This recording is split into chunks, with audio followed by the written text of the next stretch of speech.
A good way to make money as a digital nomad is through affiliate marketing. And I'm going to give you the basics in this video. The way that affiliate marketing works is like this. First of all, you drive traffic to your website where customers can click a special affiliate link which takes them to the merchant's website. The sales page on the merchant's website does all the selling. The customer buys. The commission is deducted by the payment processor and paid to you, and this can be either instantly or after a period of time has elapsed, depending on which affiliate network you're with. And then you basically rinse and repeat the whole process. Now, this is what a typical affiliate link looks like. This is one for ClickBank. And you can see there's lots of code. And what this does is it works with a cookie that is placed on the visitor's computer. And the two of these tie together to make sure that the software back at ClickBank or whichever affiliate network you're with knows that this particular visitor has come via your link and that you get the commission. So if they come via somebody else's link after they've been via yours, or if they go straight to the site again, you're still going to get the commission. So it's very important that you make sure that your affiliate links are copied and pasted accurately, otherwise you could lose your commission. Now, there's lots of different ways that you can promote affiliate products. Probably the easiest way is via your blog, and you can do this either via product reviews, and it's a good idea if you've actually bought the product yourself before you do a review, because then you can do an honest and accurate one, or by articles on your blog where you perhaps highlight certain passages of text that relate to the item that you're promoting, so people can then click on that link and go to the affiliate site. Or you can promote them to your mailing list, and this is a very good way of ensuring that people find out about the affiliate products you're promoting. And you can do that via articles, or you can do that via solo ads, where you simply send an ad to your list, or you can send an ad to somebody else's list and pay them. It works both ways. Now let's just take a look at some popular affiliate sites. And the first one is Amazon Associates. And with Amazon Associates, you can sell items from Amazon's website. The rate of commission varies, as you can see here on the slideshow that's going through at the moment. And basically, you can have all sorts of different widgets and different banners. They make it very easy for you to sell via Amazon. And you can find out more at affiliate-program.amazon.com. And there are also regional variations. So, for example, there's a UK version, and you've got Germany and France, Brazil, Mexico, etc. And there's ClickBank, which you can find out about at clickbank.com. And ClickBank is probably the longest standing affiliate program out there. Originally, it was just for downloadable digital products like ebooks, but now you can sell all sorts of other stuff via ClickBank. And the rate of commission does vary, and it can be actually as high as 90% on some of the digital products. And you can find out more and sign up at clickbank.com. Then there's CJ Affiliate by Conversant. This used to be called Commission Junction. And it works slightly differently from the last two, insofar as CJ Affiliate coordinates affiliate programs for lots of offline companies, or offline companies that have their own online websites for sales. And it's a two-step process, really, when you sign up with CJ. You have to sign up and be accepted by CJ. Then you have to be approved by each individual site that you want to sell through. So it is a a two-step process, and the rates of commission do vary because they are set by the individual companies. And you can read more at cj.com. And finally, there's JVZoo. Now, JVZoo is great because it works in conjunction with your PayPal account, and you can actually get instant commissions on stuff that you can sell via JVZoo. And the commissions can be up to 100% on some of the digital products. So it's well worth looking at JVZoo, and it's very easy to sign up as well. Just simply come to jvzoo.com, click here where it says sign up, and then you simply register here. It's all very simple, except the terms of use and affiliate agreement and the PayPal terms of use. Click on register and you can start selling within a few minutes. In this video, I'm going to talk you through 5 tools that every digital nomad needs. And the first one is a decent quality laptop. Now, this will be the most important tool in your toolbox, so don't skimp on this. And it's a good idea to stick with a well-known brand, as this will make it easier to get it repaired if it breaks, which does happen sometimes. Now, your laptop computer needs to be robust. It needs to be lightweight and portable because, after all, you're going to be carrying it around all the time. It needs to have a long battery life because you might not be able to plug it in, especially if you're traveling. It needs to have good storage or hard drive space. And this is very important because you may need to store everything on your computer for long periods of time because you might not be able to rely on Wi-Fi everywhere. So you do need to make sure that you've got that capacity on hand. Mac, Windows, or Linux/Chromebook? Well, that's up to you. And it depends a lot on your personal preference and what you intend to use it for. Macs are more sophisticated and better for graphics, but they're also more expensive. Windows laptops have more variety and there's more software available, especially now Windows 10 has come out. And Chromebooks are cheaper, but they're of limited use. But if you're going to be doing lots of writing on the road and not a lot else, a Chromebook could suit you down to the ground. Now let's take a look at some good laptops that are recommended for nomads. Now I'm using Amazon.com for all this, but it's a good idea to shop around and find the best deal in your country or where you happen to live, because you might be able to find a very good deal out there. Okay, let's look at some of the computers here. If you're looking for just a basic Chromebook, then something like the Acer is very good. As you can see, it's quite reasonably priced, and it has quite a good Intel Celeron quad-core processor, and it's nice and light. And if all you're going to do is word processing and checking your emails and maybe watching the old video, then this is perfect for that particular purpose. You want to go up a bit more, then the Microsoft Surface Pro 4 is probably a very good thing to get. As you can see, it's got an i5 processor, 4 gigabytes of RAM, and 128 gigabyte hard drive. And you can see it is actually a bit more expensive, but again, very good value when you consider exactly what it is that you're getting.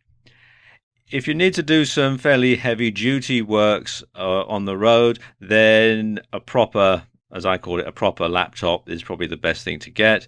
Something like the Apple MacBook Air or the Dell Inspiron 7000 series. All work very well, and they're all quite robust and can handle all sorts of stuff, from writing to graphics to video editing and that sort of stuff. You'll also need a good smartphone. And the reason for that is there are many apps that can make life easier on the road. Now, when you're choosing a smartphone, you want to make sure that it gets at least 3G. Now, 3G is fairly widespread throughout the world, but 4G and 5G are fairly limited to large towns and cities in fairly well-established countries. So what you should do is get one that does at least 3G, because then you'll be able to connect in more places. You also want to have one that's got Bluetooth so that you can connect your laptop to the internet when there's no Wi-Fi. Should you get a Windows, an iOS, or an Android smartphone? Well, again, it's up to you, and a lot of it comes down to personal preference and to budget. A good place to look for a smartphone is on eBay, and you can generally pick up a very good deal there, and it allows you to drill down and find the particular type of smartphone that you want. Now, when you do buy a smartphone, be sure to get one that's unlocked, and that means you're not tied to any particular network. And this can come in very handy if you're going to be in a country for any length of time. You can get a SIM-only deal or a pay-as-you-go SIM for making local calls and receiving local calls, and you can actually redirect your main number through to your new local number, and it can work out quite economical that way. You're also going to need a backup drive, and this is important that you have this and keep it separate from your laptop, because if your laptop breaks or gets lost or stolen, then you won't lose all your data. And you also want to back up programs as well, so it's a good idea to get one that's got a pretty decent storage capacity. Again, eBay is probably the best place to look for this piece of kit. Be sure to get one that you can power from the USB port. That way you don't have to worry about having the correct power transformer or that sort of thing. You might also want to consider cloud storage. Now, with cloud storage, your most important files can be kept completely separately from your laptop. And it's also easy to deliver work to clients that way, because you can simply give them the link on your cloud storage and they can download it at their leisure. There are a number of different cloud storage facilities out there. Probably the most popular one is Amazon S3, and you can find out more at aws.amazon.com/S3. It does come with a certain amount of free space, which is generally all right just for passing on docs or for backup storage. After that, you do have to pay, but the pricing is quite reasonable, and you can host it in different countries as well, depending on where you're traveling. So you can have it in Ireland or Australia or the US, so it is quite flexible in that way. Then we have the Microsoft Cloud, which you can find out about at cloud.microsoft.com. Again, both free and paid for versions of this. And this does sometimes come as an add-on with Microsoft Office 365. So if you have that, you might already have Microsoft Cloud. Then there's G Suite by Google Cloud. This is a paid-for service, but as you can see, the prices are very reasonable. And also there's Google Docs, which is good for sharing documents. So if you're writing, then you can simply upload it to Google Docs and share it with your client that way. And this particular service is free. And finally, you want to get some downloadable software or software that's accessible online.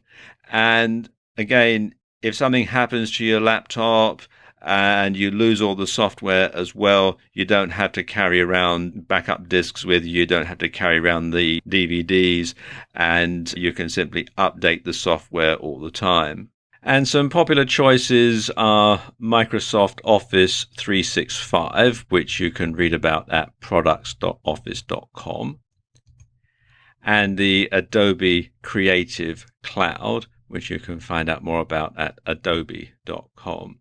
Now, these are both paid-for solutions, and they require internet connectivity to work properly. So you might also want to get some open source Office software that you can download onto your laptop and use.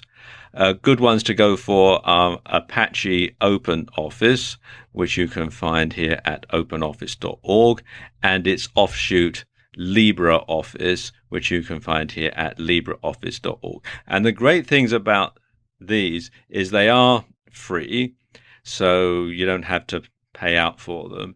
And of course, you can download the software from the internet, so you don't have to carry around any CDs or DVDs with the software on it. And I'll let you into a little secret. I'm actually using LibreOffice Impress to make the graphics for this video. So there you go, 5 tools that every digital nomad needs. In this video, I want to talk about drop shipping. And drop shipping enables you to sell physical products from anywhere. Now, normally, selling a physical product means you need to buy items in bulk from a wholesaler and then resell them on at a marked up price. You deduct any fulfillment costs and keep the difference, and that's called your profit margin. Now, the downside to this is you need a place to store your inventory, a method of shipping and delivery, a method of handling returns, and somewhere that returns can be sent back to. In other words, a permanent address. And this is not a business that you can take on the road very easily. There is a very flexible way of selling physical products though, and it's called drop shipping. And drop shipping is similar to affiliate marketing. Basically, you sell other people's products from your website in return for a commission. They handle all the fulfillment and returns, and you handle all the marketing and order processing. And the main difference between affiliate marketing and drop shipping is the variety of products available. Now, affiliate marketing tends to deal mainly with digital products, so we're talking things like ebooks, videos, apps, software, and that sort of thing. But you can drop ship a much wider variety of products though. We're talking things like tech, appliances, clothing, hobby stuff, auto parts and accessories, the list just goes on and on. In fact, just about every physical product that people want to buy, you can drop ship. Plus, of course, you don't have to carry inventory, you don't need to have a massive warehouse, you don't have to arrange shipping, you don't have to worry about returns. Plus, you get to set the price that people pay, and you can compete against other drop shippers that way. So unlike with an affiliate product where you only have a fixed commission, with drop shipping you can set your own rate and decide your own profit. And you can even do what's known as white label drop shipping, where the manufacturer will put your name on the product, so as far as the customer is concerned, you made it. What's not to like? And the business model works a bit like this. The customer visits your online store and makes a purchase. You handle all of the advertising and the payment processing on your site. You then pass the order on to the wholesaler. Now, sometimes you'll pay the wholesaler with the order, and other times the wholesaler will invoice you. It depends. The wholesaler then sends the item onto the buyer and handles any returns. And as far as the buyer is concerned, they're dealing directly with you. The wholesaler or the drop shipper is a silent partner in the whole arrangement. Okay, so how do you go about finding drop shippers or companies that handle drop shipping? Well, there are a few different companies online that can help you out here. Probably the best known site for linking drop shippers and suppliers together is Alibaba, which you can find out more here at alibaba.com. And this is a great site because it has all sorts of different industries listed. And oftentimes you can order stuff directly from the manufacturers in China and elsewhere and get it sent out. And they continue to evolve the site, and it really is well worth a visit. Other than that, you can do a search in Google for whatever the niche is, plus drop shippers. I'm using clothing for this demonstration, but it can be anything you like really. And then you'll find lots of different drop shippers in all sorts of different places that you can then liaise with directly. Now let's talk about how you go about selling your dropship products. There's a couple of ways that you can do this. You can either sell via your website or blog, or you can sell on sites like Amazon or eBay. If you're going to sell via your own website, then a good combination is WordPress and the WooCommerce plugin. And what this does is it basically converts your WordPress blog into an e-commerce platform. And it does actually have a setting for drop shipping. And you can find out more at the WooCommerce website, which is woocommerce.com. And there are free and paid for versions.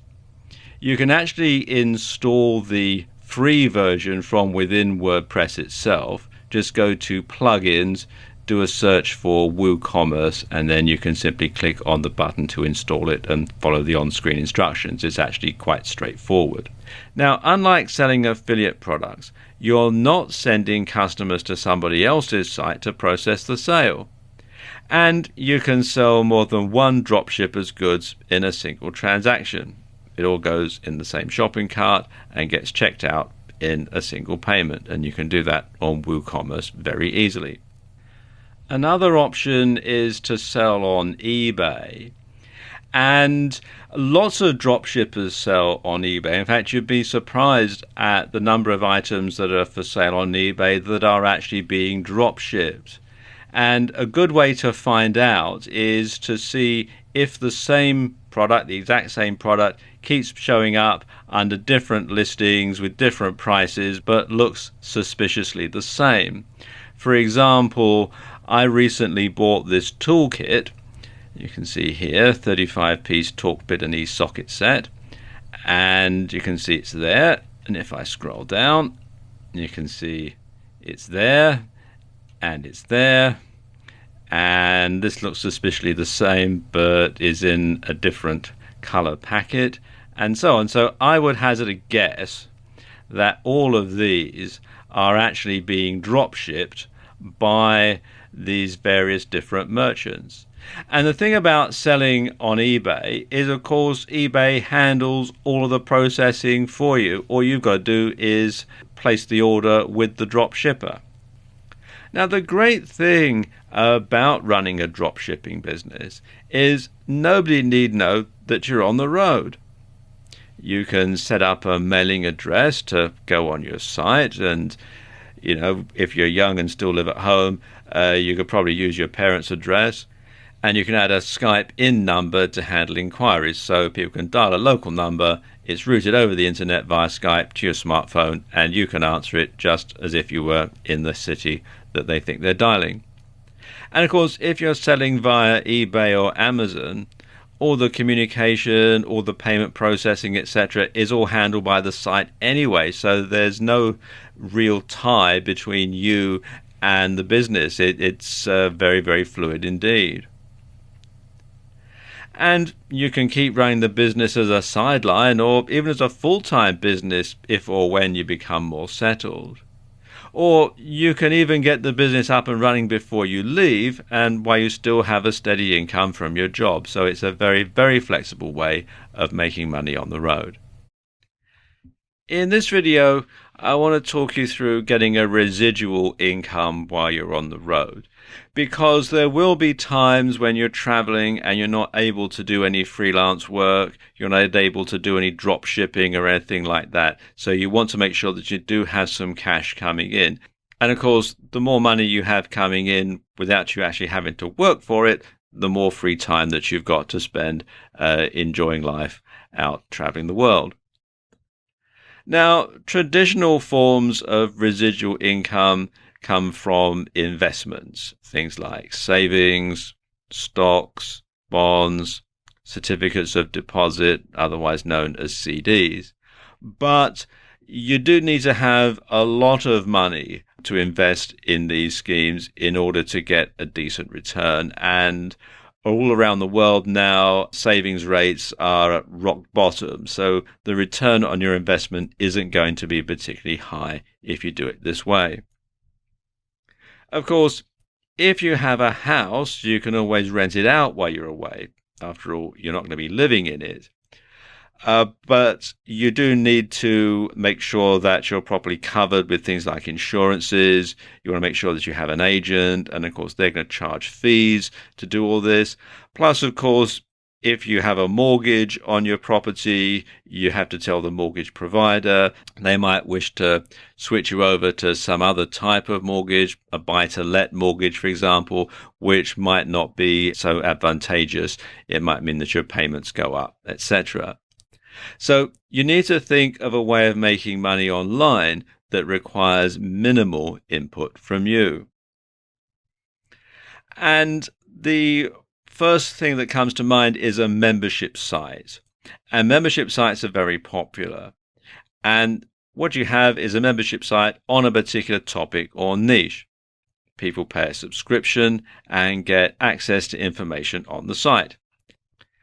Now, it's not completely passive, as you do have to put in some work, but you don't have to sell it over and over again. Once people are subscribed, all you got to do is keep them subscribed. Now, your membership site could contain articles, videos, software downloads, etc. And there are a number of different membership site platforms that are out there that you can use to mount your membership site on. If you're going to base your membership site on a WordPress platform, there are a number of different plugins you can get. Some are free, some are paid for, others have a free version and a paid for version. Some good ones are Paid Membership Pro, which you can find out here at paidmembershipspro.com, or probably the most powerful one and the most popular one is S2 Member, and you can find out more here at s2member.com, or you can do a search from within the WordPress dashboard itself. Just come here to plugins, type in membership site, and you can see there are a lot of different ones that you can choose from. Whatever platform or format you choose, make sure your membership site has a forum. And this gives members a reason to keep coming back. And you can also use it to research what members would like to see more of on the site. There are lots of forum plugins that you can get for WordPress if you're going to use WordPress as your platform. And if you go to plugins and then do a search within the WordPress dashboard, you'll find that there are lots and lots of them. And it's a good idea to just simply go through and see which one's going to work best for you. Another thing you might consider is to make your entire membership site a forum. And this is done very well by the Warrior Forum. This is an internet marketing forum. And the way that they do it is you've got free and paid for memberships and various levels of payment memberships. And so you can have a discussion, you can go and read it for free. If you want to post something on there, you have to become a member. There are various levels of membership, like I said. You can also advertise on the site. And while I wouldn't recommend trying to duplicate the Warrior Forum in the internet marketing niche, because it is the probably the most popular site in the niche, this sort of business model could work very well in some other sort of niche. Another option is to become a website hosting reseller.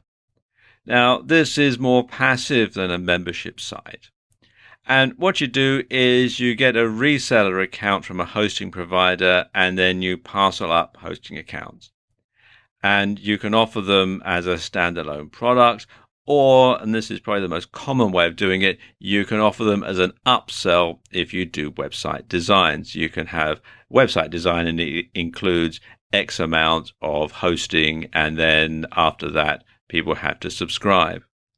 And you'll find that people generally don't shop around for website hosting, so you can just simply start charging them after the free period has expired. Some popular sources of reseller hosting are HostGator. This is a US-based site, and you can read about it at hostgator.com/reseller-hosting. And Heart Internet. This is a UK-based site, and you can find out more at heartinternet.uk/reseller-hosting. Now, one tip for both membership sites and for website hosting reselling is to set up recurring payments. And that way you don't have to send out invoices or chase payment. And you can do this very simply in PayPal if you have a business account. One thing you could do is consider offering a discount if people pay quarterly or half yearly. So then your transaction charges do go down a bit that way. Something else that you can do to get a residual income is to sell your own digital products. You can sell things like ebooks, videos, or audio products. Now, you'll need to have quite a few different products in order to get a decent income, but it's something you can do in your spare time before you leave. And you can also outsource the creation to another freelancer. Some popular distribution sites for digital products are ClickBank, which you can find here at clickbank.com, and JVZoo, which you can find at jvzoo.com. You can also publish ebooks for the Kindle directly to Amazon, and you can find out more at kdp.amazon.com. And finally, you might also want to combine your text and videos, etc., into a course, and you can distribute those at Udemy, which is udemy.com. And of course, you can always turn your digital product into a physical one. And there are a number of sites which will enable you to do this. Some good sites for creating physical products are Lulu, which is lulu.com. And probably better is CreateSpace, which is an Amazon company. And you can create physical books, you can create DVDs, you can create CDs, all sorts of good stuff. And it automatically gets listed in Amazon.com. So you can get out to your audience very, very quickly indeed. And you can read more about it at createspace.com. And you can keep adding to these as you go along. And then you build up a passive income portfolio that requires very little attention, leaving you free to enjoy your travels. Your smartphone can be perhaps your most important tool after your laptop when you're traveling the world as a digital nomad. Now, there are lots and lots of different apps out there that can make your life much easier. Here are my top 10 in no particular order. And the first one is Uber.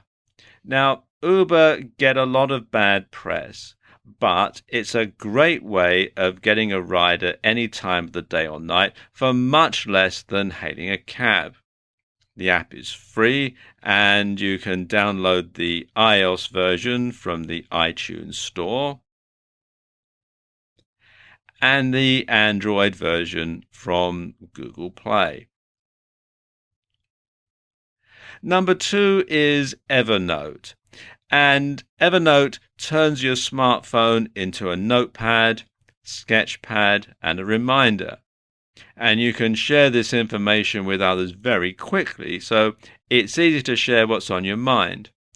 And there are free and paid for versions for both Android and iOS, and you can find out more at evernote.com. Number 3 is Airbnb. Now, finding somewhere to stay is the bane of every digital nomad's life, and this app makes it very easy indeed. There are versions for both iOS and Android, and you can also access the website from your laptop. And there are various versions of the website. I'm in the UK at the moment, so it's redirecting me to airbnb.co.uk, but elsewhere you can go to airbnb.com to find out more. Number 4 is XE Currency Exchange. While most online business is done in US dollars, there will be times when you need to change those into whatever currency the country you're in uses. Now, with this app, you can get live rates and see instantly if you're getting a good deal from the bank or bureau de change. It installs on a plethora of different devices, and you can find out more at www.xe.com/apps. Number 5 is Spotify. Leave your bulky CD collection behind and get all the latest tunes and old favorites streamed directly to your phone. And there are free and paid for versions of Spotify, and it's worth upgrading as the adverts on the free version can be really annoying. It works on a number of different devices, and you can read more at spotify.com. A word of caution though, it's not available in every country. Number 6 is Google Translate. Now, the accuracy isn't perfect and it's mainly online based, although there is a favorites feature that caches the results for offline use. But Google Translate can be a lifesaver if you want to look up a word or phrase when you're out and about, and also to translate documents and things like that. And you can download it for free from Google Play. Number 7 is Skype. And this is the number one way to keep in touch with friends, family, and clients while you're away. Skype to Skype calls are free, and you can get a Skype in number in a city of your choice, so people can call you on a landline and have no idea that you're away. And you can find out more at skype.com. Number 8 is Google Maps. You don't have to bother carrying around a paper map or using a separate GPS device to find your way around anymore. And often Google Map has many locations that Apple's map offering doesn't have yet, especially outside the major Western destinations. And it includes a lot of things like real-time traffic, bus timetables, and a whole lot more. And it's free for Android and iOS and can be downloaded from Google Play. Number 9 is Pocket, and this helps you to stay focused on your tasks. If you find an interesting article, you can save it for later and read it offline whenever and wherever you have time to. It also removes the annoying ads and just saves things in plain text. There are free and paid-for versions for iOS, Android, and Kobo, and you can also get a Windows version for your laptop. And you can find out more and download it from getpocket.com. And last, but by no means least, is Yelp. And this is a great app for finding restaurants and other businesses. It works best in the US, although it also has content for Canada, the UK, Australia, and parts of continental Europe. Just type in what you're looking for, and Yelp taps into your mobile device's GPS powers to tell you the closest places to find it. And it's a real time saver. and it's available for iOS and Android and can be downloaded from Google Play. So there we go, 10 apps that you can use to help you on the road, and there are a whole lot more out there, but this is just my top 10.